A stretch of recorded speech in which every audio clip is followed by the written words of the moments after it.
Good afternoon, everybody. If I could have your attention. We seem to have a very popular group of speakers. Everybody was getting high fives and hugs, and I didn't get any, but everybody else up here got a lot. So this should be a fun chapel. As you know, we will hear from 8 seniors today, and we will not have chapel next week due to a long weekend. Please get some rest during these upcoming days and be safe in any travels. I know you've been very busy, that midterms are just behind us, and we have a busy February ahead. Thank you for your hard work and commitment to each other and to our school. I wanted you to know that over the last month, we sent out early decision round of admissions decisions in December and January. We enrolled 38 students already, about 1/3 of our incoming class for next year. There were 19 boarding students and 19 day students, with the bulk in grade 9 joining us in grade 9, but also 3 new sophomores, 2 juniors, and 5 postgraduates. We will have around 75 to 85 openings in our regular round. You likely remember those decisions go out over March break, and then we host revisit days in the beginning of April. We'll have around 1,000 applicants for those 80 or so spots.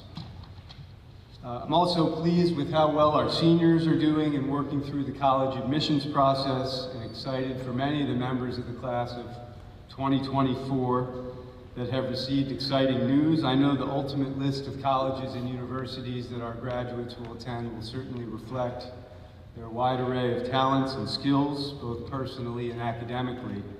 I ask us to be mindful and sensitive as the process unfolds, and we discuss this with each other as many students continue to work through this complicated and challenging and sometimes very stressful process that can be filled with peaks and valleys.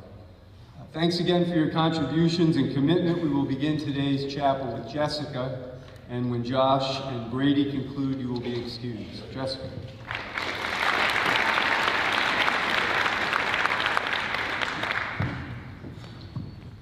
Good afternoon, Suffield. My name is Jessica Xiao, and I'm a 4-year senior from Shenzhen, China. Living with friends can be an adventure filled with memorable experiences.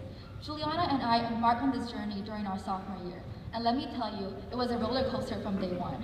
We started off all rainbows and sunshine, thinking our dorm life would be a piece of cake, and assuming that our friendship would simply transform into perfect roommateship. But reality gave us a big punch in our face. We realized that we never mentioned our different lifestyle to each other. As a night owl, I love studying during late hours, and as my dorm parents know, I was never ready for lights out. Juliana's the complete opposite. She always gets her work done during study hall and ready to sleep as early as 11:30. The reality hit me even harder when I found out that Juliana was a light sleeper. Even the slightest noise I make could disrupt her sleep, so no more late night study hall for me. Looking back at the first month of school, I would call it the friendship test phase. We had a couple of minor conflicts, navigating our differences and trying not to strangle each other. To avoid tyranny, we both took a step back and set our bedtime to 12 o'clock.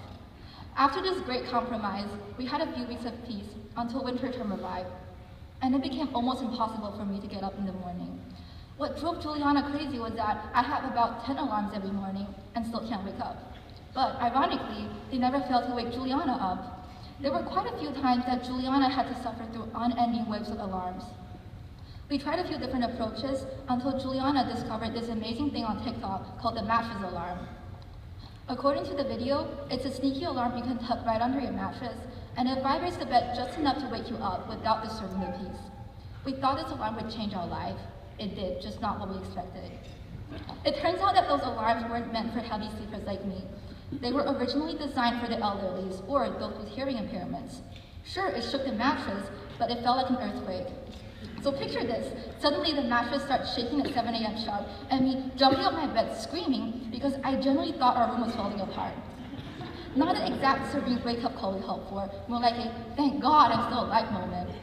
Sure, it did a great job and quite literally propelled me into the waking world, but it was a bit much. It was like a morning heart attack with a side of panic. So lesson learned, not everything on TikTok is a life changer. As time moved on, we finally entered the last phase of our roommateship, the giving up phase. During spring term, we had a late night talk where we officially decided that we should never be roommates again. While we didn't quite master the art of being roommates, we sure did master the friendship part. Juliana, thank you for being my roommate, my confidant, and my dinner buddy throughout the past few years. And a special thank you to Mr. and Mrs. Killam, my home away from home.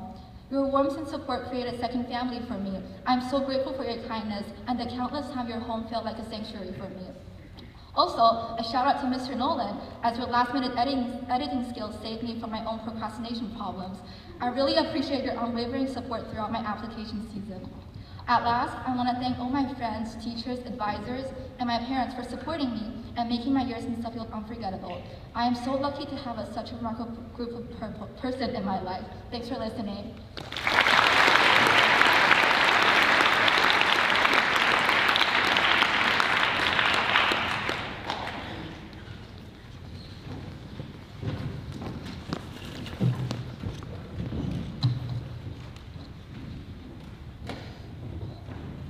Hi, Suffield. I'm Juliana Zhang, a four-year senior from Chengdu, China.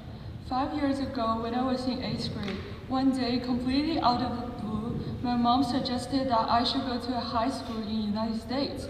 Why? Because she wanted to reshape my personality and make me more extroverted.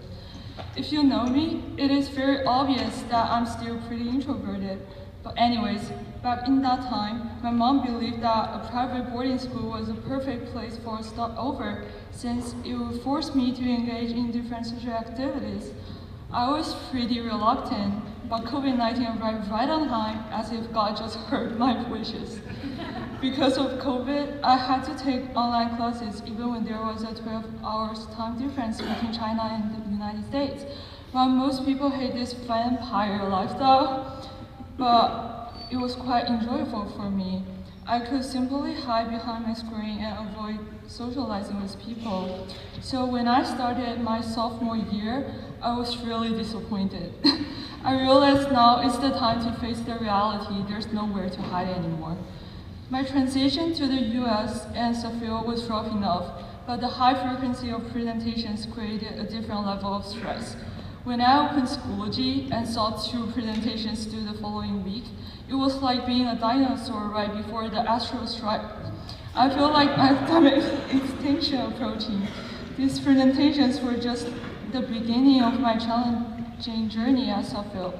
The avalanche of social events, presentations, and in-person obligations at Suffield has pushed me out of my comfort room countlessly over the past 2 years. I often wondered, should I return home like some of my friends did, or should I embrace those challenges? Obviously, I chose the second option, but made this through because of the support of my teachers and friends.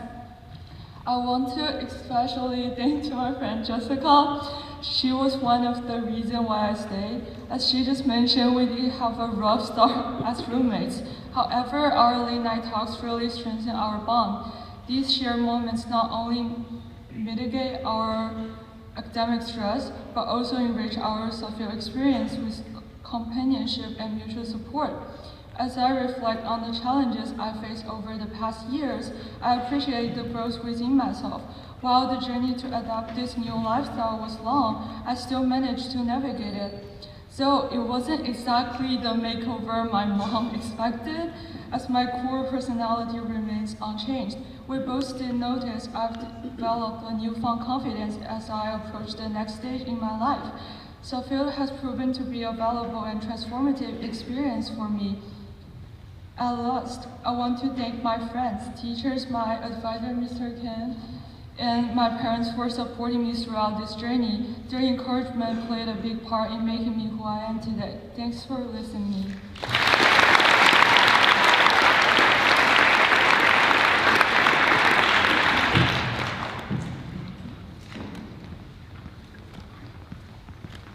Hello, Suffield. My name is Audrey and I am a 4-year senior from Seoul, South Korea.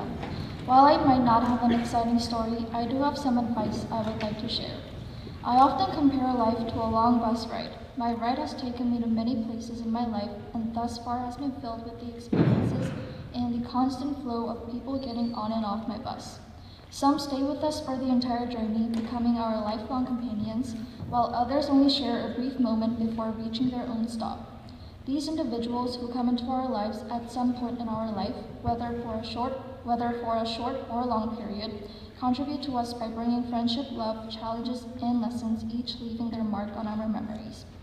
As you embark on life's journey, you start with an empty seat next to you, and as we travel through the years, people join us for the ride. For me, this metaphor took on reality when I found myself in Chilliwack, Canada at the age of 9.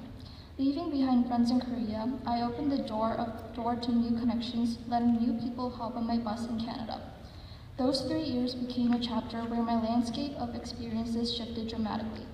And just as I got used to my life in Chilliwack, the time came for another major transition. From Chilliwack, my journey led me to Pomfret, Connecticut, where I attended my middle school and eventually to Suffield Academy. With each move, I became accustomed to people entering and exiting my life. I learned to adapt, to appreciate the diversity of personalities and stories of those who enriched my journey. Now standing here at Suffield Academy, I realize that in just 5 months, I'll be faced with another departure, this time for college. The cycle continues, and the empty seat beside me will once again beckon new companions. Life's bus ride is a constant dance of arrivals and departures. As the scenery changes outside the windows, so does the cast of characters inside. So as we cruise through the chapters of our lives, let's cherish the company of those who are on the bus with us at the moment. Let's not blame the ones who have left, because at one point in our life, they may have been our closest friend. Let's appreciate the uniqueness of each person brings, recognizing that their presence adds steps to our story. Thank you.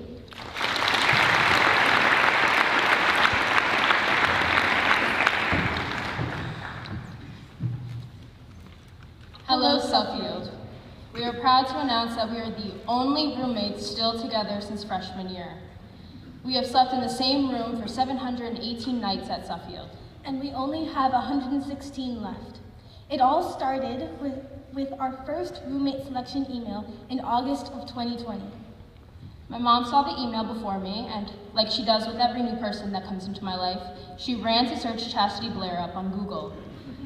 The only image she showed me was a Facebook post of an awkward group of girls, and my first image of Chas was her big smile and bright green t-shirt.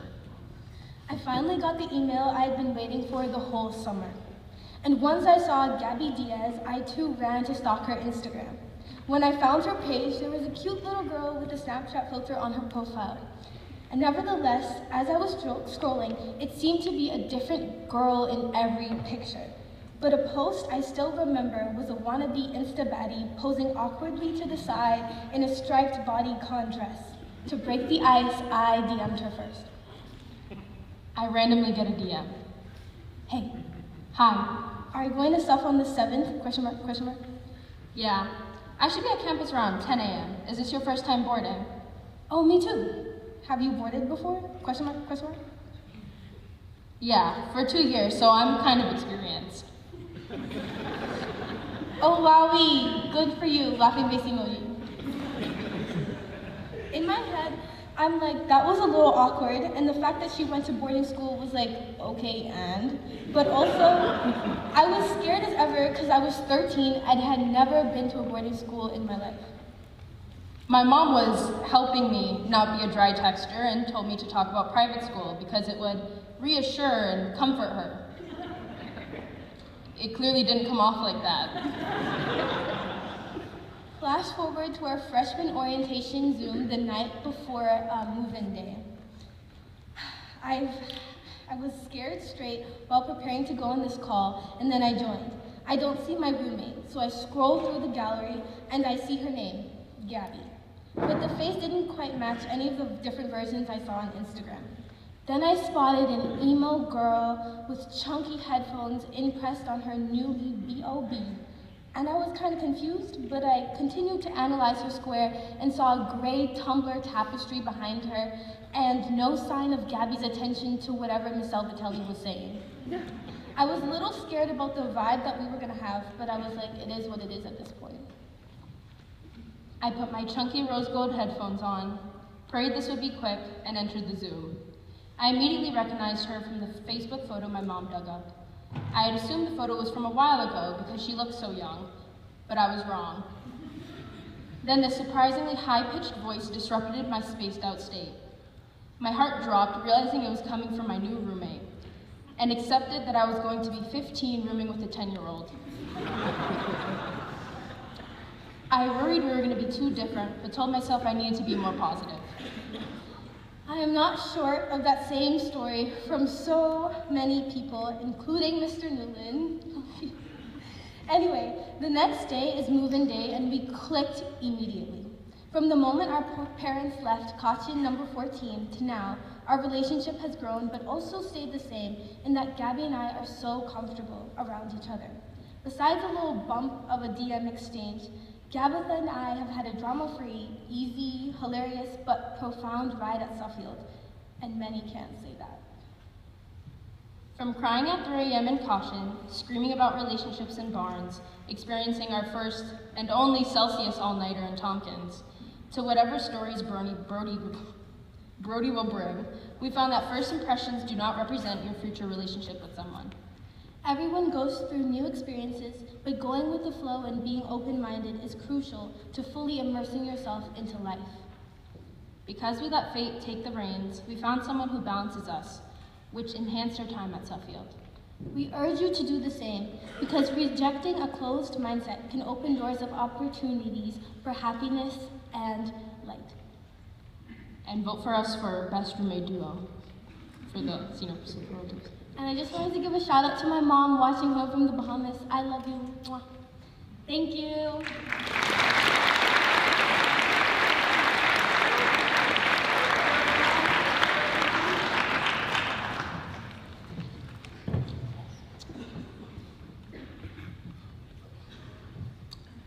Wagwan Sophia. My name is Dylan Marzuka, and I am from Kingston, Jamaica. Living in Jamaica is very exciting and fun, but to others, it's very different. If you're in Mr. Warren's class on his soccer team, you probably heard stories. Throughout the 3 years I've been at Suffield, it has made me realize how much Jamaica really means to me. I've never really taken into consideration what it would be like to leave everything I had at home and adapt to a completely different lifestyle with new people. I first started thinking about boarding school after my sister, Isabel, came up with the idea. She had a long list of schools, while mine only had 2. I wasn't serious about leaving Jamaica at first, but the longer I thought about it, the more I realized it would be a good opportunity for me to further my soccer career. The first 2 years of soccer at Suffield weren't the best. We had a young team, and everyone was still learning. It was more of a rebuilding phase. This past season, we made it to the semi-finals. Besides only having one good season, I still enjoyed every minute with the team, Coach Warren and Coach Clark. When I got my acceptances back from the 2 schools I had applied to, Suffield and Donington, I never really knew which one was a better fit for me. When I was accepted by Suffield, Coach Warren was always keeping in touch with me and trying to convince me to come. I was leaning more to Suffield because of the interest Coach had in me. I enjoyed the tour and the amazing facilities that I saw. This is something that is extremely rare in Jamaica. The fact that Coach Warren is also Jamaican, I felt as if it would be easier to connect with him and build a relationship. When I lived in Jamaica, I attended the same school for almost 13 years. Moving away and coming to a new school was a whole new experience for me. Even though it was difficult at first, the longer I've been here and gotten to know everyone, the easier it became. Since being at Suffield, every year has been different, with dorms, friends, and classes. The longer I've been here, the more I've gained an appreciation for everyone and everything. As I reflect on my time here, I would like to thank everyone who has been with me on this journey. Foremost, my heartfelt thanks goes to my parents, who have always been there for me and granted me this opportunity. Isabel and Xander, your constant support throughout the past couple of years has meant the world to me. To my teachers, dorm parents, coaches, and especially Mr. Warren, thank you for not only giving me the chance to play soccer, but for all you've done to shape my Suffield experience. And lastly, to Aiden, Josh, Brady, Jack, Noel, Gabe, Christoph, Kirill, Brendan, soccer team, Bella, Maddie, Tess, Hadley, Reagan, and Jesse, and the rest of the people who have been by my side. It simply wouldn't have been the same without you. Thank you.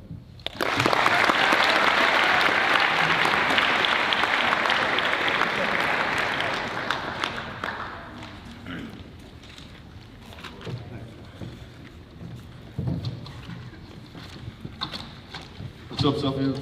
I'm Joshua Mayer, 3-year senior from Kingston, Jamaica. Hello, Suffield. I'm Brady Holmes, also a 3-year senior from Kingston, Jamaica. Being born and raised in Jamaica was truly a blessing that we took for granted every day while living there. The culture, people, food, music are also unique, and I don't think we will find that in any other country. However, when we came to America, we came to a realization that not everyone knows certain things about Jamaica. After a few months of being in America, Joshua and I were sitting down and having a conversation about the craziest things that we've been asked so far. This conversation prompted us to make a list. So we're going to list the top 3 most questionable things we've been asked about Jamaica. So now this question, it really just started a revelation between us Jamaicans, as we never thought we would have been asked anything like this. The question was, do you guys have Wi-Fi in Jamaica? I mean, yeah, the answer is yes, we do like almost every other country in the world. The second question that we were asked, I think, is even somehow worse than the first one. The question was, do you guys ride around donkeys instead of driving cars? Now, when someone asks you this question, the best you can do is hope that it's a joke. However, judging by the look on the person's face, they were not joking. The answer is no, we do have cars, and we do not ride donkeys around, if anybody else was wondering.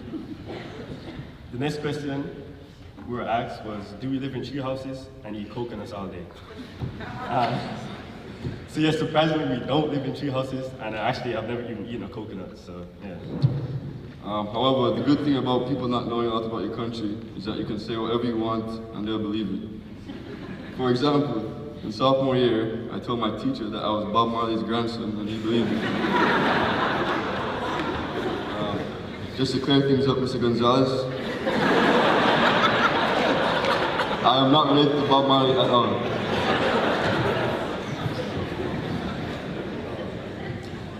All jokes aside, being at Suffield has really been amazing. We've both been through our own trials and tribulations, but we learn and become better individuals from it. Suffield and the people we've encountered have helped us grow and mature. Thank you to my parents and my brothers. You guys have always been there for me whenever I needed you. Thank you to the soccer team. You guys have made my time here worth it. We had a great season this year, and I hope you guys can finish the job next year. Thank you to the guys in the dorm and the guys that I met along the way who have become some of my best friends. Dylan, Brady, Aiden, Jack, Brendan, Noel, Gabe, Kirill, Reagan, Bella, Maddie, Tess, Adley. I think that's it. Also a big thanks to Mr. Clark and Ms. Lopez for everything. And last but not least, thank you to Coach Warren, aka the Warrenator. Even though we have had our disagreements and we argue every day on the phone for at least 2 hours, we have had great times and you have done so much for me on and off the field, and I'm extremely grateful for you. I would like to use my time up here to thank my family, because family is something that's very important to me, and they've helped me tremendously along my journey. I'd also like to thank some people who've helped me along my way at Suffield. Mr. Warren, my advisor, my old coach, my old teacher, he's helped me a lot, and I'm very grateful to have met him and had him help me through my years here. I would also like to thank Mr. and Mrs. Pence. Mr. Pence has helped me take my squash game to another level, and he's also helped me become a leader and captain of the squash team. I also like to say thank you to Mrs. Pence for making Shakespeare fun and releasing all of Mr. Pence's secrets. Some more people I would like to thank are the boys from Sami sophomore year. David, Kiefer, Nico, Michael, Layton were all still my boys to this day, as well as my boys on the soccer team, squash team, including Josh, Dylan, Aiden, Jack, Charlie. I'd also like to thank Mr. Lopez, Coach Clark. We would like to end off with a famous quote from Mr. Warren. Do you want to be good or do you want to be great? Thank you, sir.